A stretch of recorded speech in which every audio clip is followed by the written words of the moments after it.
အားလုံးမင်္ဂလာပါပြည်ချန်နယ်ကကြည့်လိုက်ရပြည်ချန်နယ်စများဖြစ်နေတဲ့တဲ့ကြောင့်လည်းမြဲတစ်7မိနစ်ချန်ဖြစ်တယ်မို့ကျွန်တော် channel မှာဆောက်ကြည့်တောင်းဆိုနှစ်ခု wrestling လုပ်တဲ့တဲ့ရတော့ကိုကျုံမြင့်တဲ့ကိုကျုံမြင့်ဒီ profile ထဲမှာဘာဒီ profile ဆိုတာကျွန်တော်တို့ကြည့်လို့ပါမယ် let's go ဒီဘက်ကမြန်မာဒီဘက်ကအစိုးရတော့နိုင်ငံတော်အစိုးရတော့အမြဲတမ်းဖိတ်ခေါ်တယ်အင်ဂျင်ကြီးအမြဲတမ်းဖိတ်ခေါ်ချိန်ချိန်ဖိတ်ခေါ်တယ်မင်းတို့လိုချင်တာအကုန်တောင်းလားငါတောင်းမတောင်းကြိုတင်ကတဲ့ချက်မရှိတိုက်တာပြောအကုန်ဆွေးနွေးမလားလာခဲ့ဆွေးနွေးကြအောင်သူတနတ်တွေခဏဖယ်လိုက်လူတွေရင်ဆွေးနွေးမယ်တနတ်ဖယ်လိုက်ကြီးစံတွေပေါက်လိုက်ရန်ငွေတိုင်းရန်ငွေတွေမပြန့်စေနဲ့တို့လားဆွေးနွေးကြမယ်ဆိုတော့ဒီဘက်နိုင်ငံတော်ကဖိတ်ခေါ်တာအချိန်ချင်းပဲလေဒါပေမဲ့ဒီတဘုံကောင်းဆောင်တွေကျတော့မရဘူးငါတို့ကမဆွေးနွေးချမယ်ဆိုလိုက်ပဲအဲ့တော့ပြောရရင်တော့ဗျာအဲ့တော့နိုင်ငံတော်အစိုးရကတော့သဘောထားတော့ရှော့တောင်းဆိုနေတယ်ငင်းကြိုင်းဆွေးနွေးတော့ဆိုနေတယ်ဒါပေမဲ့လက်နက်ကိုင်တဲ့ဘုံကောင်းဆောင်တွေကတော့ခုနကဟိုအဲ့ရွာလူပါခိုးလို့ရက်ခုလို့အဲ့ရွာသားတွေတော့စိတ်ဓာတ်တတိမမှန်ကြဘူးဆိုတော့တွေ့ရတယ်တော်တော်လေးတွေးကြည့်ဘူးနှစ်20ကျော်ရန်ညို့တော့ပြည်တယ်ဗျာကျွန်တော်တို့ဒီလွတ်လပ်ရေးကြပြီလွတ်လပ်ရေးနဲ့ဒီပွားပွားလာတဲ့ဒီလက်နက်ကိုင်ပြဿနာကမပြည်သေးဘူးဆိုတော့ကြရခင်ဗျာစဉ်းစားကြည့်ဟိုရွာသားတွေကတော့အဲ့ဒီလူတွေကြောက်ကြည့်ဦးဆိုတာသိပဲတဲ့ရောက်ဒီလိုသွားတွေ့ရတယ်နော်အဲ့တော့ဒါကြတော့လေကျွန်တော်တွေးပြီးတော့ဒီတိုင်းပြည်ကတော့ဟုတ်တယ်ကတော့နော်အဲ့တော့ကျွန်တော်နိုင်ငံကိုလည်းလူပါခိုးလို့ရက်ခုလို့ရွာလူမျိုးရွာနေပြည်ချင်းလူမျိုးလက်နက်ကင်ထားတဲ့သူတွေအကုန်လုံးပြည်ချင်းပြီးတော့နော်ပြည်ချင်းပြီးတော့ယာရုတွေတာဝန်တွေခေါ်ယူကြပြီးတိုင်းပြည်တာဝန်တွေအတူတူကပူးတွဲထားဆောင်တာလေးကိုမြင်ကျင်လာပါပြီဗျာပွင့်နေကြတော့ဒါလေးလည်းကျွန်တော်ဒီနေ့ကြွထည့်ပြတာပြီးတော့တခါပါရှိလဲဆိုတော့ကျွန်တော်တို့ဒီငါးမင်းဆွေကိစ္စဒါလည်းတရင်တူဖြစ်နေထည့်ပြီးထွက်ကြရရှိလာပါတယ်ငါးမင်းဆွေကိစ္စငါးမင်းဆွေကြီးကဦးငါးမင်းဆွေကြီးကဒီနေ့သူ့ရဲ့ TikTok ကနေပြီး live နဲ့ကျွန်တော်တို့တရင်တွေလည်းပေါ်လို့ရတယ် TikTok မှာလည်းပေါ်လို့ရတယ်ပါကြီးသူ့ရဲတွေကြိုက်လို့ရဲလာဖမ်းတယ်ပေါ့ဗျာဖမ်းတဲ့ခါမှာသူအိမ်ကတော့ခတ်တော့အိမ်ကတော့ဖွင့်ပြီးဝင်ပြီးသူဖမ်းဖို့လုပ်တယ်ပေါ့ဆိုတော့အဲ့ဒါ तू ကပြောနေရတော့ तू ပြောနေတော့ तू Facebook account အတူတွေကတင်တာ तू မဟုတ်ဘူးမင်းတို့အဲ့လိုလာမလုပ်တော့ဆက်ပြောပြမင်းတို့မယုံဘူးပေါ့ဘာလို့ဒီကောင်လေးဖမ်းတာကိုလိုက်သွားရင်ငါဟိုမှာထိုးချိန်ခဲ့ဘူးလေဒါကြောင့်မို့ဒီကောင်လေးမလိုက်ဘူးပေါ့ငါမဆိုရလို့လေဆိုတော့မှန်တယ်ဗျာတခါကြရင်လေဒီလူမျိုးတက်ဖို့ကနေရက်တက်ဖို့အနေနဲ့ဖမ်းတာစီတာခေါ်တာလွတ်တာဒီဥရိယတရားဘယ်လိုခေါ်မလဲတာဝန်အရခေါ်သွားလို့ရပါတယ်ဒီမှာဒါကျွန်တော်တို့တွေဘူးဖြစ်ရတယ်ခေါ်လို့ရတာဝန်ရခေါ်ပြီးရဆက်တော့လုပ်လို့ရပါတယ်ဒါပလိန်ထိုးရကြည့်တော့မလုပ်တင်ဘူးထင်တယ်ပြီးတော့ခေါင်းကြီးကိုစုပ်ပြီးတော့ဘယ်သူမှမသိဝင်ထိုးတာကြုံတော့ခေါင်းဝင်ထိုးရတယ်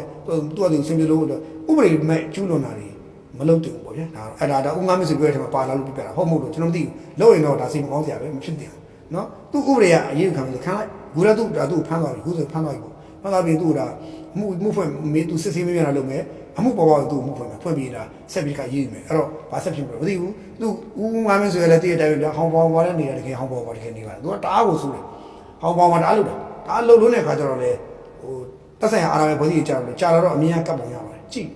လို့မကောင်းလို့ပေါ့ဗျာဒါတော့ဟိုလွတ်ထားရင်လည်းရန်လွတ်ထားရင်မကောင်းဆိုတဲ့အတူမျိုးတွေရှိကောင်းရှိပါလိမ့်မယ်အဲ့တော့ဟိုတက်ဆိုင်ရာတောင်းရှိပြီးတော့ခေါ်ယူမင်းမြန်းပြီးတော့ဒါတက်တော်သူစီစဉ်မဲ့ကိစ္စသူကလည်းရခင်အားရှိတာတော့သူကြောက်လန့်ပြီးတော့ရှင်းပြောရင်တော့ဟိုသူ့ဒီလိုထိုးရချေလုံးမှာဆိုလို့ထင်ပါတယ်အဲ့တော့သူကလည်းအထင်မရမလိုက်ကြောက်တယ်ညင်းပြီးတော့ဒါကြီးထင်ပေးအဲ့လိုဖြစ်ကုန်တော့မကြောကောင်းကြမအောင်ဖြစ်ကုန်တော့ဒါလေးလည်းရှိပါတယ်ဒါလည်းဟိုဖြစ်ကုန်တော့အဲ့တော့ပြည်လည်းညှိနေနိုင်တယ်ဦးငါမင်းဆွေလည်းဦးငါမင်းဆွေဘက်ကလည်း short တာဝန်ရှိသူတွေဘက်ကလည်း short ပြန်လာ short ပြီးတော့လုပ်ကြရင်မကောင်းတော့ဘူးညှိနိုင်တယ်ဆိုလို့ကြရင်ဦးငါမင်းဆွေလည်း short ဘာလို့ဆိုသူမီဒီယာမဟုတ်ဘူးကြာပြီးတော့နောက်တစ်ခုကသူကဒီအရသားတယောက်တာမန်ရသားတယောက်နဲ့သူပြောတဲ့ဓာတ်တချို့ဟာလေးကြောင့်လည်းဖောင်းနေရှိတာပေါ့ဗျာကြော်ရရှိတာကျွန်တော်လည်းနားထောင်ကြည့်ကျွန်တော်ဆိုနားထောင်ကြည့်ကြော်ရင်ကြော်လိုက်တာများတယ်ဒါပေမဲ့သို့တော့တချို့ဟာလေးကြာသူရှောက်ပြီးတော့လုပ်တာသူထင်ပေါ်ကြော်ကြားခြင်းတဲ့စိတ်ပူကြီးနေသလားတော့ကျွန်တော်မသိတိုင်းပြည်ကိုချစ်တာချစ်လို့ရပါတယ်ဒါပေမဲ့ထင်ပေါ်ကြော်ကြားခြင်းတဲ့စိတ်ကနံပါတ်1ဖြစ်သွားရင်တိုင်းပြည်ချစ်တာနဲ့မတူဘဲနဲ့ကိုတင်မောချင်တာပူပြီးများသူဖြစ်သွားရင်မကောင်းဘူးအဲ့ဒါလေးလည်းရေးကြည့်တယ်ဒါလောဆိုတော့သူဥပဒေရေးမယ်လို့ယူဆပါတယ်ဒါလေးလည်းဒီတွေ့လိုက်ရပါတယ်တခါနောက်တစ်ခုကတော့ကျွန်တော်73စီကိစ္စလေးနဲ့ပြပါမယ်73စီကိစ္စတော့နိုင်ငံတော်ကဒီထုတ်ပြန်ထားတယ်မနေ့ကထုတ်ပြန်တယ်ကျွန်တော်တွေ့ပါတယ်73ကိစ္စစိတ်ဝင်စားဖို့ကောင်းပါတယ်အဲ့ဒါဘာလဲဆိုတော့73စီနဲ့ပတ်သက်ရင်နိုင်ငံတော်ကအများကြီးမဖြစ်ခဲ့တယ်ပေါ့ဗျာပြောရင်တော့2024-25ခုနှစ်မှာဇီဝလောင်စာသုံးစုံအများဆုံးဖြစ်တဲ့ရင်းနှီးထွက်ပစ္စည်းသုံးမှုကသုံးစုံမှုဒုတိယအများဆုံးပြီး29ရာခိုင်နှုန်းအခုတစ်ဖြည်းဖြည်းနဲ့ပေါ့ဗျာကျွန်တော်တို့နိုင်ငံကူလက်ရှိ73စီသုံးတဲ့ဟာတော်တော်လေးဟိုဖြစ်လာတယ်ပေါ့ရောကျလာတယ်ပေါ့ဗျာ73စီဥပမာဆိုကြပါစို့ဒီဒီပိုင်းလေးမှာထိချုပ်မှုတွေတိတ်လို့တော့ဒီ February 20ကနေစလိုက်တာတဲ့73စီနဲ့ပတ်သက်ရင်နေ့စဉ်ဗျမ်းမြသုံးစုံမှုဟာ3.54ဂါလန်တန်ဂါလန်3.ဂါလန်3တန်းခွဲပေါ့နော်ဂါလန်3တန်းခွဲကျော်ကနေပြီးတော့ဂါလန်2တန်းခွဲကျော်ဆင်းသွားတယ်တဲ့ပြောရင်ဂါလန်1တန်းလောက်ရော့သွားတယ်နေ့စဉ်ပြောရသုံးစွဲမှုရဲ့29ရာခိုင်နှုန်းရှော့ချနိုင်တယ်ပြောရင်တရက်ကိုနိုင်ငံခြားသုံးစွဲမှုအမေရိကန်ဒေါ်လာ6တန်းလောက်ကျွန်တော်ရော့ချသုံးစွဲနိုင်ခဲ့တယ်အဲ့တော့အရန်တူလောင်မှု10စာလောက်ပိုတူလောင်နိုင်တဲ့သဘောဖြစ်သွားတယ်ပေါ့ပြီးတော့ကျွန်တော်ကနှစ်စဉ်73စီတန်ချိန်9တန်းလောက်သွင်းနေရတဲ့အတွက်အမေရိကန်ဒေါ်လာတန်း9000ကျော်တော့ကျွန်တော်ကနှစ်စဉ်သုံးစွဲတဲ့သဘောဖြစ်နေတယ်တဲ့အဲ့ဒီဟဲ့ရောအခုဒီလို short ချသုံးစွဲလာတာကြောင့်ခုနတရက်ကိုခုနဗာလဲဆိုတော့ဟို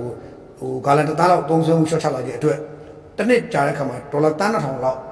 2ဘီလီယံဒေါ်လာ2ဘီလီယံလောက်ညော့နေတာစီမယ်ရင်းတော့5ဘီလီယံလောက်သုံးရတယ်ခု2ဘီလီယံလောက်ညော့သွားပြီးတော့3ဘီလီယံလောက်ပဲသုံးရတော့ဖြစ်သွားတယ်ပေါ့ဗျာအဲ့တော့နိုင်ငံတော်အနေနဲ့လည်းပြီးတော့73စီနဲ့ပတ်သက်ဘူးလုံးနေပေါ့ဗျာဓာတ်စီက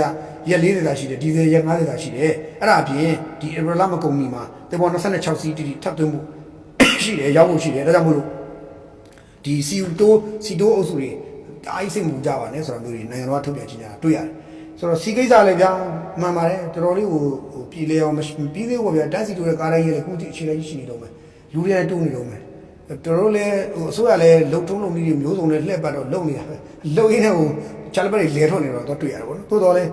ဒီလိုပဲတွားမှာပဲကဘာလုံးဖြစ်တဲ့ကိစ္စပဲနော်ဘာတက်နိုင်မှာတိုးတော့ကျွန်တော်73ဒီသုံးမှုရှော့ချဖို့တင်တယ်အခု2ဘီလီယံလောက်ရော့သွားတယ်ပြောတယ် EV တွေကိုကောင်းကောင်းသွင်းမယ်ပြည်တွင်းမှာထုတ်တဲ့ EV တွေကိုကောင်းကောင်းထုတ်ခွင့်ပေးလိုက်ပြီးတော့ကောင်းကောင်း spare part တွေကောင်းကောင်းသွင်းခိုင်းပြီးတော့ကောင်းကောင်းထုတ်ခွင့်ပေးလိုက်မယ်ဆိုရင် EV တာများသုံးစွဲမှုများလာရင်အများပြည်သူ public transport တွေမှာ EV သုံးလာရင်နောက်တစ်ခါဒီဝန်ကြီးဌာနတွေမှာ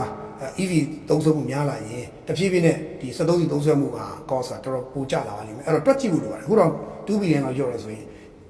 2ဘီလီယံကို EV အတွက် invest လုပ်ကြည့်လို့ရှိရင် EV အားကောင်းသွားရင်ခင်ဗျာခဏလေးနဲ့တချို့ဟာတွေဖြစ်သွားလိမ့်မယ်သို့တော့ EV အတွက် invest လုပ်တဲ့ခါမှာလျှက်စစ်လဲကောင်းလို့ဟိုအားသွင်းတဲ့နေရာရှိအောင်လုံးပေါ့ဗျာဒါလေးလိုပါတယ်အကုန်လုံးအတွဲလိုက်တက်မှာဆိုတော့ဒါအစိုးရအနေနဲ့ policy ချစဉ်းစားဖို့လိုပြီးနာဂတ်မှာကျွန်တော်တို့စွမ်းရည်ရင်းမြစ်တွေဘယ်လိုချွေတာဘယ်လိုသုံးဆွဲမလဲ short ချမလဲဆိုတော့ဒါလာမဲ့စွမ်းရည်ဝန်ကြီးအစ်စ်တို့လို့ပြောမလားအောင်လို့ပြောမလားသူအနေနဲ့ planning ဆွဲရတော့မယ်လို့ယူဆတယ်လို့ပြောရရင်ဒီတော့လောက်ပါအားလုံးပဲကိုရည်သားရှိပါတိုက်ရိုက်စေနာမထားပါသစ္စာရှိပါကိုနိုင်ငံသားချင်းချင်းအပြန်အတက်ဖြတ်နေကြတာလောက်ခေါ်လော TV ပျော်နေတဲ့လူမိုက်လူရန်ကလူတက်အချမ်းဖက်အားပေးသမားခမားဖြစ်နေသလားဆိုတော့ပြန်လည်မျိုးထုတ်ပါလို့ပြောရရင်good night